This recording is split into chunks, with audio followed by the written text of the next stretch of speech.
Bom dia, pessoal, tudo bem? Hoje eu vou falar sobre as 7 esferas da sociedade, ou as 7 esferas de influência, os 7 montes, 7 montanhas, enfim, tem vários nomes. Tá, mas o que é isso? Esse é um conceito que fala que a sociedade é dividida em esferas. Existem estudiosos que falam que são 7, outros que falam que são 8, tem também aqueles que falam que são 11, mas enfim, são maneiras diferentes de dividir. Tá bom, mas por que se tem falado muito sobre isso hoje em dia?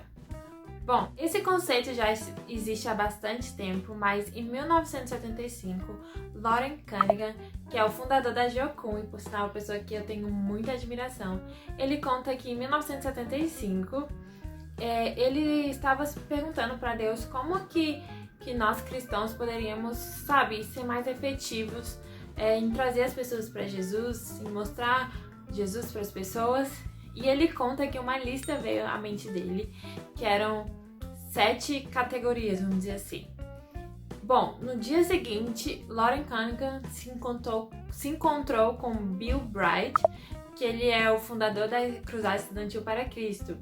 E Bill Bright, sem saber de nada, falou para Loren que no dia anterior, Deus havia lhe dado categorias nas quais nós cristãos deveríamos nos concentrar. Deveríamos nos concentrar para trazer as pessoas para Jesus, sabe?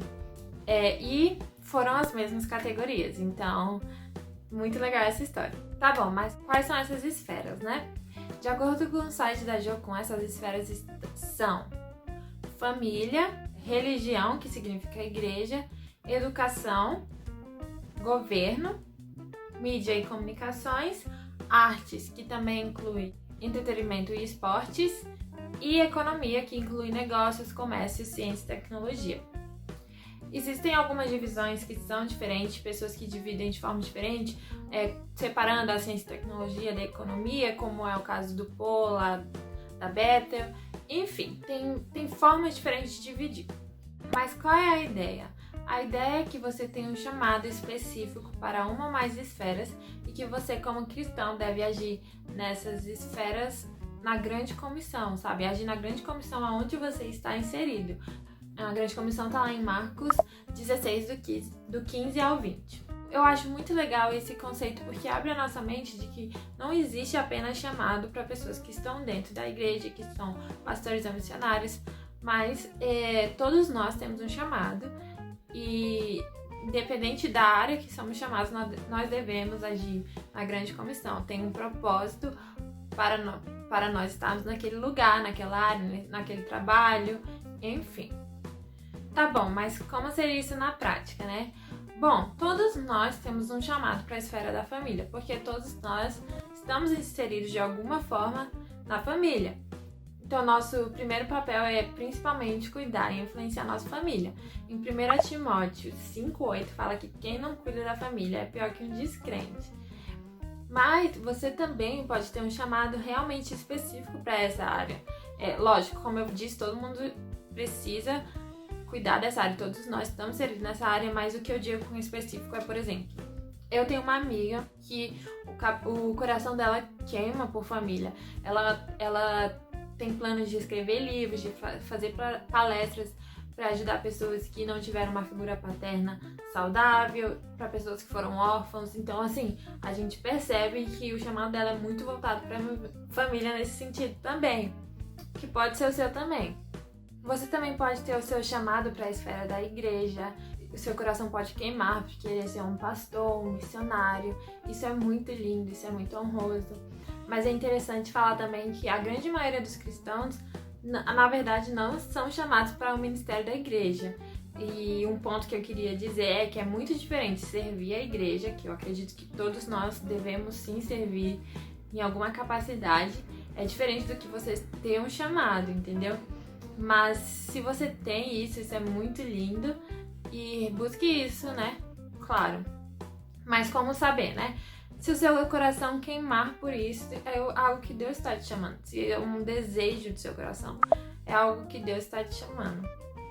Em relação à esfera do governo, nós temos exemplos na Bíblia como José, Daniel, que eles chegaram a um patamar de influência nessa esfera, mas nunca deixaram de honrar a Deus, nunca deixaram de colocar Deus em primeiro lugar. Então esses são exemplos muito legais para essas esferas.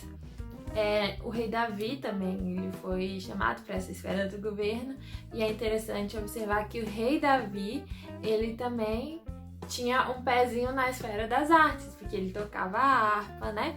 E esse foi a primeira vez, na verdade, que ele teve contato com o palácio, foi quando ele foi tocar harpa pro rei Saul, quando o rei Saul, ele tinha uns espíritos malignos atormentando ele. Enquanto Davi tocava, esses espíritos fugiam, né?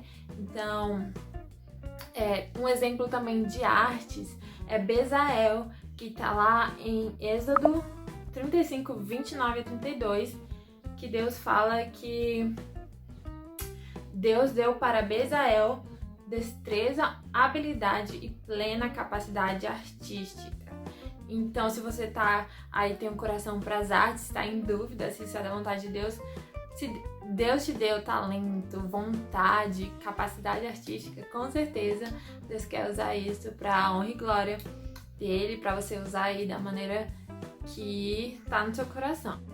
Bom, na esfera da educação, sabe, se você tem um desejo de ser um professor de faculdade ou de escola, talvez você não possa falar abertamente de Jesus, né? Mas você pode demonstrar o amor, você pode demonstrar os princípios, você pode demonstrar que as pessoas são amadas por Jesus, você pode demonstrar na sua vida Jesus, sem precisar falar, né? Então, assim, Deus, ele sempre abre oportunidades quando a gente está disposto, né?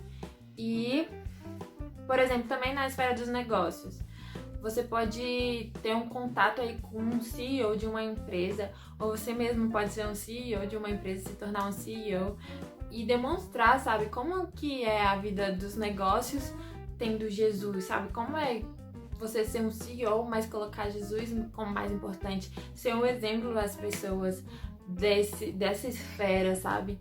Então isso é muito legal.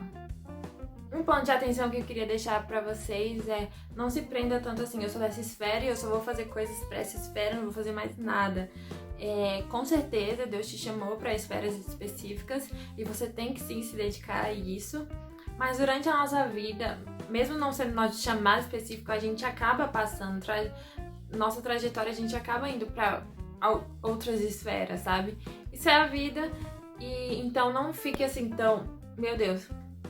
Por exemplo, nós temos também na área de negócios, obviamente o apóstolo Paulo era da área da igreja, né? Mas ele também era construtor de tendas, né? A Bíblia fala isso em Atos. Então, assim, né? Não tem nenhum problema em ter mais de uma esfera.